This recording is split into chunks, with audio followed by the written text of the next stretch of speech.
lanjutannya. dari Kristen dan Oke, lanjutannya nanti masih ada nggak, Sob? lanjutannya aku mau nanya masalahnya. Kau terus yang nanya. Oke, abis ini kamu nanya. Abis ini kamu nanya. Selanjutnya, Muhammad memenggal kaki dan tangan mereka dan menjemur badan mereka sampai meninggal di Udah. padang pasir. Betul? Aku nggak bahas itu. Uncup ketakutan. Jelas? Silakan, Sob. Kamu mau nanya apa sama saya, Sob? Silakan. Uncup udah ketakutan kita tentang sekarang Muhammad. Silakan. Des, tentang masalah ajaran kamu. Ya, tentang masalah ajaran kasih kan gitu. Nih pertanyaanku terakhir ya. Oke, silakan. Des, kita mengetahui bersama Yesus itu mengajarkan kasih ya, yang selalu digembar-gemborkan oleh kawan-kawan kita yang Kristen ya. Kasihilah musuhmu. Ya. Kan seperti itu. Kalau ditampar pipi kanan lalu kasih pipi kiri. Aku mau bertanya, Des ya. Di dalam Lukas 19 ya 29 kalau nggak salah ya. Satu, buat apa Yesus itu membawa pedang? Dan yang kedua, di mana ajaran kasih Yesus ketika dia ya menghamburkan dagangan orang di depan bait? Baik, dua pertanyaan saya jawab ya. Ya. Tuhan Yesus sendiri mengatakan supaya kita mengasihi baik kepada orang yang membenci kita sekalipun ya, itu tetap kita harus mengasihi. Nah, tetapi bagaimana di ayat lain dikatakan mulai sekarang barang siapa yang padamu memiliki ini, baiklah dia membeli pedang. Lalu kenapa Tuhan Yesus sendiri membawa pedang? Baik, ini tafsiran saya dan saya tidak mengatakan bahwa yang benar paling benar sendiri adalah saya. Ini jawabannya adalah untuk melindungi diri, Sob. Untuk melindungi diri, tetapi bukan untuk mencelakai orang lain. Nah, pada waktu itu pedang yang pada waktu itu dibawa dipakaikan oleh Simon Petrus untuk membacok begitu ya, membacok salah satu di situ namanya itu Malkus kalau tidak salah itu namanya ya. Tetapi Yesus sendiri mengatakan sarungkanlah pedangmu.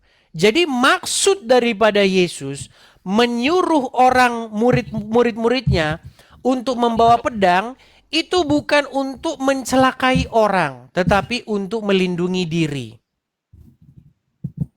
Nah, bagaimana kita bisa menyimpulkan itu? Karena ketika Simon Petrus sendiri menggunakan pedang tersebut untuk mencelakai orang, Tuhan Yesus sendiri malah menyembuhkan orang tersebut dan menyuruh Simon Petrus untuk menyarungkan pedangnya.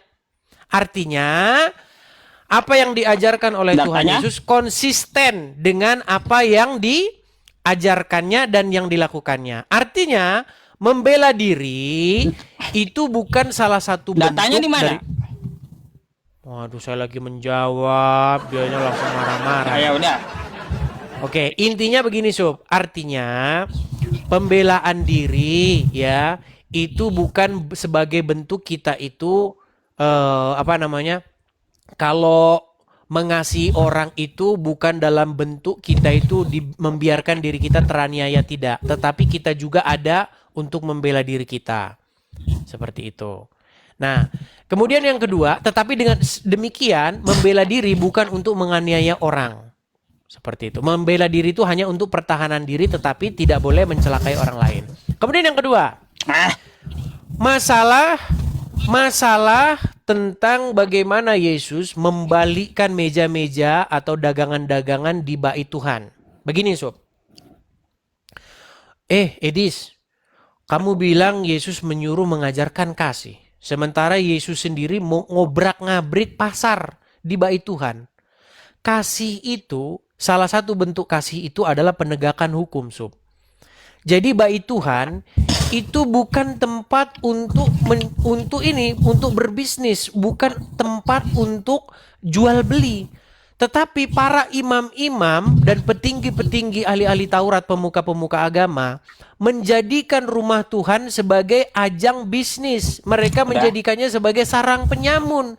Dan itulah yang dihancurkan oleh Yesus, ditunggang balikan.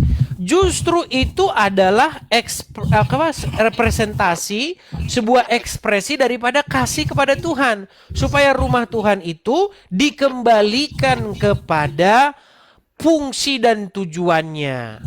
Bukan untuk tempat berdagang berbisnis. Begitu, Sob.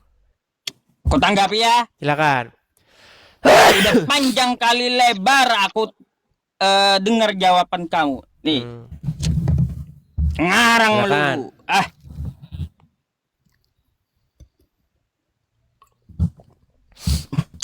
Matius 10:34. Ya. Jangan kamu menyangka, kata Yesus, bahwa aku datang untuk membawa damai di atas bumi. Yesus nggak bawa damai, Des. Ya. Terus? Aku datang bukan untuk membawa damai. Dia tekankan lagi tuh. Terus? Melainkan pedang. Buat apa Ya. pedang itu? Buat apa?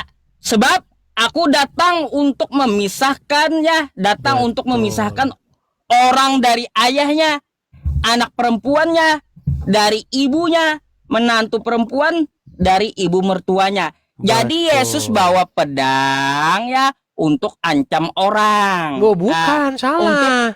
Untuk apa? Untuk ini ya Dis ya, pedangnya itu untuk menghancurkan rumah tangga orang nih. Baik, bisa Ya. dijawab? Memisahkan orang dari ayahnya, anak perempuan dari ibunya, menantu perempuan dan dari ibu mertuanya. Oh, bikin rusuh di keluarga orang rupanya, gitu. Baik. Bisa saya Dia jawab? datang gak bawa damai gitu. Ya, terus Des, satu lagi bait tentang bait ya. Jangan alergi gitu ya, jangan alergi gitu. Jelaskanlah kepadaku tentang bait. Katanya kan ajarannya ajaran kasih, Des. Kok tiba-tiba ya kasih tendang meja orang, kasih tendang kursi orang, kasih tendang bangku orang. Di mana Gak ada di bentuk situ kasihnya? tendang, Sob. Gak ada di situ tendang. Pokoknya obrak dia gini, oke lah. Pokoknya dia mengobrak-abrik ya dagangan dari apa? Dari yang jualan itu. Baik. Sudah bisa Kalau dijawab? berbentuk kasih, Des, kalau berbentuk kasih, Des, ya ajarannya itu kayak gini, Des. Para pedagang, ya, kalian ada berapa orang? Karena aku mengajarkan kasih. Nih, ku kasih uang, ku borong semuanya dagangan kau. Itu baru kasih. Bukan tendang sana, tendang sini. Oke. Bisa saya jawab, Sob? Ada, silakan. Baik. Jadi bedanya gini, teman-teman. Kalau Kristen ditanya, kita menjawab. Kalau Islam ditanya, biasanya mereka lapor polisi. Baik. Gini, Sob. Jadi kamu harus bisa membedakan pedang yang dimaksud di situ dan damai yang dimaksud di situ. Gini, Sob. Yang namanya ajaran kebenaran itu tidak akan bisa bersatu dengan yang namanya ajaran yang tidak benar. Setuju? Setuju nggak? Terus Cahaya tidak bisa bersatu dengan kegelapan, betul? jelaskanlah. Nah, yang dimaksud Yesus di situ bahwa Yesus tidak datang membawa damai, damai antara kejahatan dengan kebenaran. Memang tidak bisa. Makanya Yesus membawa Tertulisnya di mana? pedang. Sebentar, Sob. Saya lagi ngomong sekarang. Nah, tenangkan dirimu, Sob. Semua pertanyaanmu itu ada jawabannya. Beda dengan pertanyaan saya, nggak ada Oke. jawabannya di kamu. Baik. Jadi, yang dimaksud di situ adalah pedang pemisah. Pemisah antara pengikut Tuhan Yesus dengan pelawan Tuhan Yesus. Jadi, misalnya saya kasih contoh. Di dalam rumah tangga, kalau misalnya sang suami kepalanya adalah Yesus, tetapi istri kepalanya adalah Muhammad, memang harus ada pedang di situ. Disitulah Yesus membawa pedang supaya memisahkan. Tenang dulu. Contoh begini. Kalau suami yang memimpin suami adalah Yesus, maka suami tersebut, gini aja lah, contoh nih, suami dan istri ya. Kalau istrinya dipimpin oleh Tuhan Yesus, apa yang disuruhkan oleh Tuhan Yesus kepada istrinya? Supaya istri diperintahkan untuk mengasihi suami, patuh, taat, tunduk kepada suami. Sementara kalau suaminya dia muslim, maka yang menjadi kepalanya, yang menjadi pengaturnya adalah Muhammad. Nah, menurut Muhammad boleh pukulin istri, boleh tambah. Ada. Ada, tenang. Udah. Boleh pukul Jawab. istri. Saya tanggapi dulu, tenang. Boleh pukul istri, boleh tambah istri, boleh ceraikan istri dan lain sebagainya. Boleh memperlakukan istri semena-mena. Makanya tenang, Sup. Aduh, Cup, saya lagi jawab ini, jangan. Inilah Mana-mana penjelasan kamu. Inilah, tenang dulu. Poinnya mana? Maka gimana nih? Teman-teman, dia tadi ngomong saya diem kan? Giliran saya ngomong dia kepanasan kan? Nah, ini dia, ini berat ini. Makanya saya bilang begini, Lanjut. Sob. Yang saya mau bilang begini. Di mana damai yang dimaksud oleh Tuhan Yesus itu adalah damai ajaran Kristen tersebut. Supaya apa? Supaya jangan membalas kejahatan dengan kejahatan. Supaya hak pembalasan itu dibalikkan kepada Tuhan. Tetapi Yesus tidak membawa perdamaian antara kejahatan dengan kebenaran. Kejahatan dan kebenaran itu memang harus dipisahkan. Contoh misalnya, kalau ada istri yang tadi, terus suaminya seperti yang tadi, ya ini adalah dua sesuatu yang harus dipisahkan. Seperti itu. Jadi membawa pemisahan antara yang jahat dengan yang baik. Seperti itu. Nah, tetapi damai yang dimaksud yang lain itu, kasih yang dimaksud yang lain itu adalah bagaimana bersikap supaya tidak membalas kejahatan dengan kejahatan. Nah, kemudian yang kedua, masalah di kejadian pasar di Bait Tuhan. Kalau menurut Uncup katanya, kalau mengasihi itu sini barang-barangmu biar saya borong. Nah, begini, Sob. Kalau Tuhan Yesus melakukan seperti itu, artinya Tuhan Yesus mendukung bisnis jual beli di rumah Tuhan. Sementara melakukan bisnis atau jual beli di rumah Tuhan itu bukanlah tujuan daripada didirikannya rumah Tuhan tersebut. Justru orang-orang Farisi, ahli-ahli Taurat dan pemuka agama itulah yang membuat rumah Tuhan itu menjadi ajang bisnis jual beli. Nah, yang ditunggang balikan, yang diputar balikan oleh Tuhan Yesus itu adalah meja-meja penukar uang. Jadi di situ orang-orang ahli Taurat itu mereka bisnis jualan korban. Makanya sama Tuhan Yesus dibalikkan itu meja-meja penukar uang. Artinya apa? Tuhan Yesus di situ ingin supaya dibersihkan rumah Tuhan itu dari sarang penyamun. Itu, Sob, dan itu adalah bentuk kasih itu sendiri. Contoh, saya kasih contoh. Saya kasih contoh nih, ada Masjid Istiqlal. Di Masjid Istiqlal orang-orang jualan nih. Ayo yang mau masuk Masjid Istiqlal kamu harus beli ini, dijadikan bisnis. Ketika ada orang menertibkannya, masjid ini tempat orang sholat, bukan tempat orang cari duit bisnis. Ulama-ulama nggak boleh bisnis di sini. Itu justru bentuk penegakan hukum. Penegakan hukum itu adalah bentuk daripada kasih. Gitu. Oke. Silakan. Berarti betul yang kamu katakan ya. Penegakan hukum kasih itu dengan cara menghamburkan dagangan orang. Kan kayak gitu. Ya karena mereka tidak berdagang pada tempatnya. Gimana? Jadi bentuk kasih hukum kasih menghamburkan dagangan orang. Baru tahu aku dari kamu, Dis. Kayak gitu. Menunggang balikkan meja-meja penukar uang. Nggak ada dikatakan menghamburkan dagangan orang. Iya. Terus karangan kamu tadi yang masalah pedang tadi, Dis, itu kamu ambil dari mana? Lompat-lompat Kan lagi udah aku bacakan Matius 10:35 itu. Aku nggak ngerti kamu ngambil dari mana Kecewa penonton dengan Uncup, kirain Uncup bisa fokus. Aku kan nanggapi dua pertanyaanku. Ya, aku tanggapi dua pertanyaan ini tentang masalah pedang. Memangnya Yesus membawa pedang itu mau kupas bawang gitu? Tidak, tetapi untuk Ah, melindungi kan diri. tidak. Untuk melindungi diri, tetapi kata juga kamu. bukan untuk mencelakai Tuhan kamu orang. lemah kali. Tidak Lemah untuk kali mencelakai Tuhanmu. orang. Iya. Lemah kali Tuhanmu sampai harus bawa pedang. Nggak ada Tuhan Terus Yesus dia membawa mau pedang. rusuk ke rumah orang. Murid-murid. Tidak ada Tuhan Yesus membawa pedang. Murid-murid yang disuruh, baiklah kalian sekarang membawa perbekalan pedang. Itu kata Tuhan Yesus kepada murid-muridnya. Karena Tuhan Yesus tidak ingin murid-muridnya itu binasa. Kalau Baca aku lagi, yang baca kau lagi, cari, baca lagi. biarkanlah mereka ini pergi. Itu kata Tuhan Yesus. Jangan kamu menyangka bahwa aku datang untuk membawa damai di atas bumi.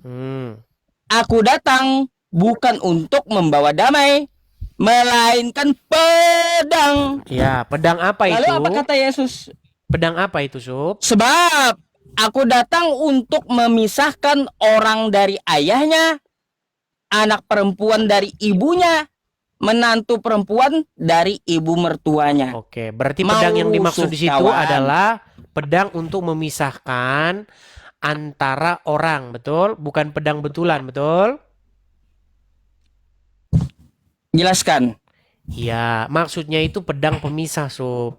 Pemisah antara sesuatu yang menghalang-halangi untuk mengikuti Tuhan Yesus dan sesuatu yang pemisahkan untuk sesuatu yang menghalangi mengikuti Tuhan Yesus. Contohnya begini.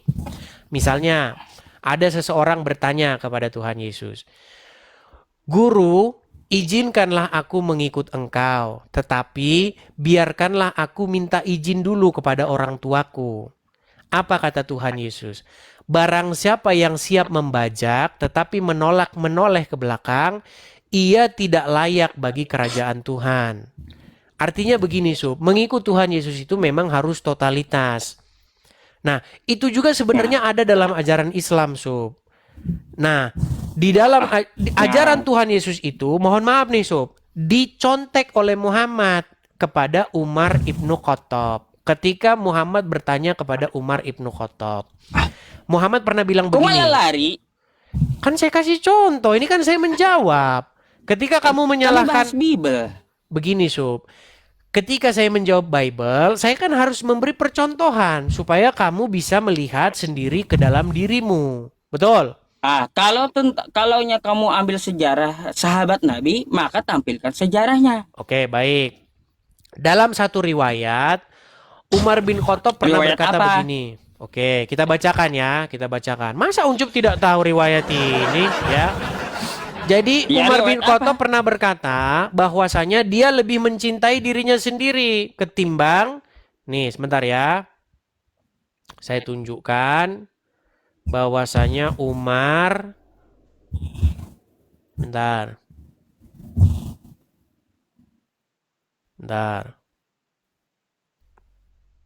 Jawab dulu lah.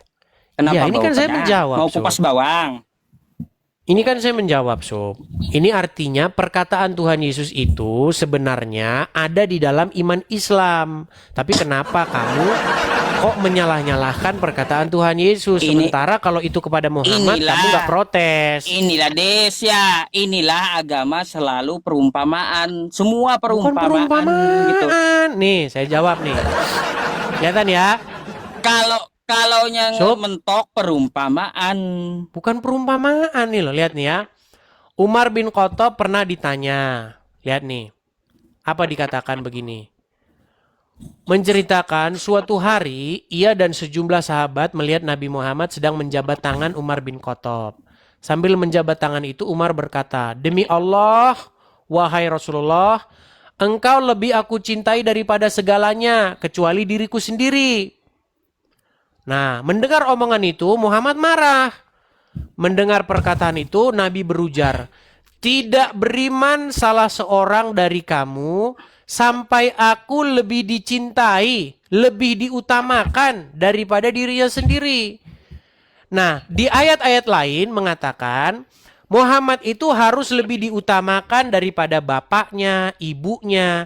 Terus kalau kamu tadi mengkritik saya, Yesus membawa kehancuran rumah tangga. Bagaimana dengan dalam iman agama Islam? Bahwa Muhammad harus lebih diutamakan lebih daripada istrinya, lebih daripada anaknya, lebih daripada hartanya, bahkan lebih daripada dirimu sendiri. Betul atau salah? Jawabannya mana? Uncuk.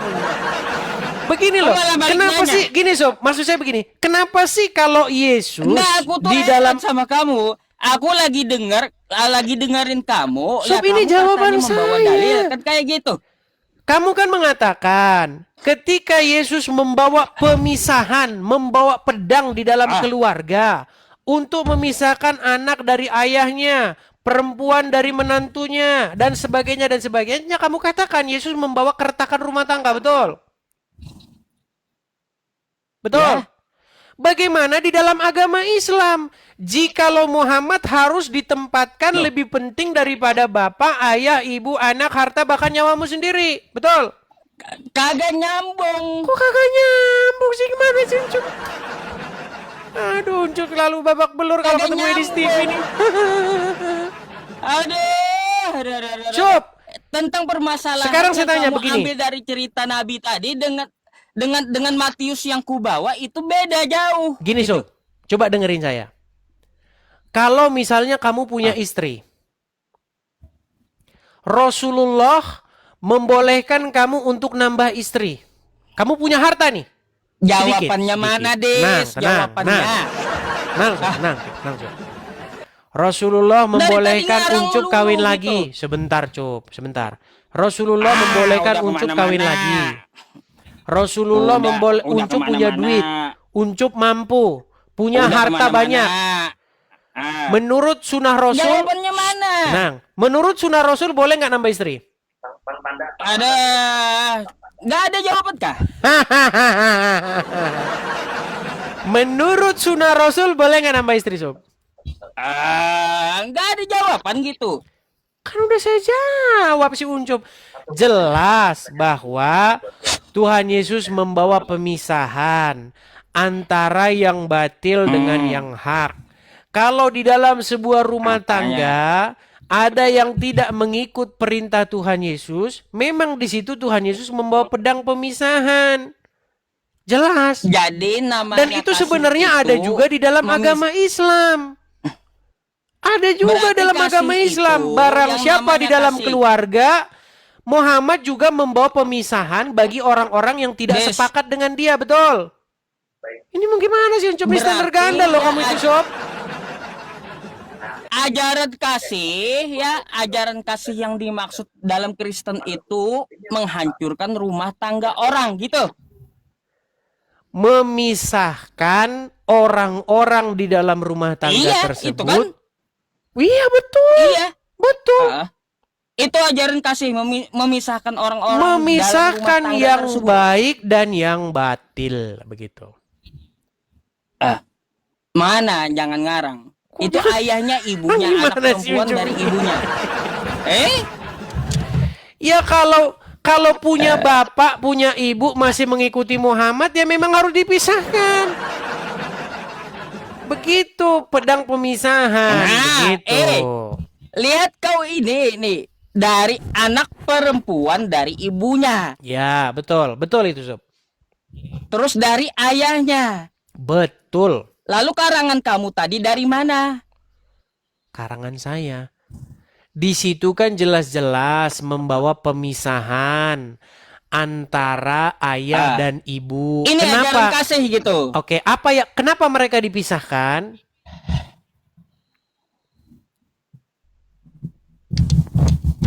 Karena salah satunya ada yang menjadi penentang Yesus, betul? Jelaskanlah. Kenapa ayah dan ibunya harus berpisah? Karena salah satunya menjadi penentang Yesus, betul? Nah, udah Des. Ya, sekarang kayak di gini dalam aku keluarga dapat Islam, kesimpulan, tenang udah. dulu Sob, tenang Sob. Di dalam keluarga Islam, kalau salah satu menentang Muhammad, kira-kira terjadi hal yang sama tidak? Mulai dah pening. Penjelasannya Ucup. mana? Mulai. Oke lah, Mulai Sob. nyebrang Saya rasa itu dulu, Sob. gitu. Aku bahas Yesus. Ucup Aduh. udah mulai ngantuk. Aku bahas Yesus, kamu malah ke Nabi Muhammad. Jadinya nggak ngerti aku. Enggak, saya Gitu. sudah jelaskan, Sob. Saya sudah jelaskan. Kemudian kamu suka ngeles. Biar kamu nggak ngeles, saya kasih seumpama Bukan itu ngeles. terjadi dalam agama Islam. Oke Ya lah, udah, Sob. gini Karena aja. hubungan gini. Sebentar, Sob. Sebelum bubar, Oke. ini Silakan. aku mau ambil tarik kesimpulan ya. Sebelum bubar deh. Ya. Berarti gini, Des ya. Ajaran kasih itu seperti yang dicontohkan oleh Yesus. Mengasihi, yang namanya kasih adalah menghancur rumah tangga orang. Dari anaknya dan ayahnya harus dipisahkan. Dari anak perempuan dan ibunya harus dipisahkan. Obrak-abrik rumah Nggak tangga ada harus orang. dipisahkan. Kayak gitu. Sudah? Jadi itu kesimpulanku ya Dis ya, tentang masalah diskusi kita kali ini. Karena kok apa Oke. dari tadi ngarangnya kemana-mana gitu. Heranku. Dah, itu aja. Oke. Eh? Oke. Terima kasih Uncup. Sampai ketemu lagi. Ya, baiklah. Ya, intinya teman-teman, apa yang kita sampaikan, penonton sendiri yang menilai, ya.